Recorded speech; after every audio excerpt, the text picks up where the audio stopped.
Friends, sometimes it needs that output should be locked. It cannot be changed at any situations. So there is an option in this switcher. You can lock your output. No one can change it. So how to lock it? Let's do it. So suppose we are using aux outputs. So go to the aux menu, double tap the aux selection button. You can see in the display aux menu is opened, and here aux 1 using the rotary switch you can aux 1, aux 2, aux 3. Okay, in this switcher as a standard there are 3 auxes, but you can see here 12 auxes are there for future references, but aux 3 up to aux 3 is working. Okay, so we are in aux 1, and the cross point means which source will be go to the aux 1 output, input 1, input 2, input 3, input 5, whatever we want to route it to the aux 1 output. Suppose we want to route it anything,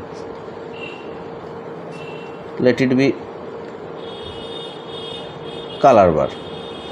We want that aux 1 output will be color bar and it will be fixed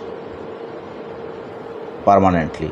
So for that you can see just beside that there is a button F3, inhibit. Inhibit is off, so you can on it and press enter.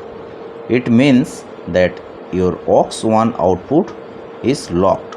Aux 1 output you can get the video of color bar. Suppose if you want to change the aux 1 output, then it can be possible. How can we check it? This is the this is the aux bus, you know. Sorry, this is the aux bus. This is the sources for aux bus. Okay, here also written here key or aux. We are in aux. We are in aux 1. Aux 1. Suppose we want to change the source 1.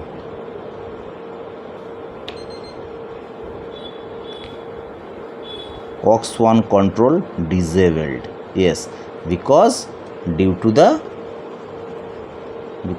to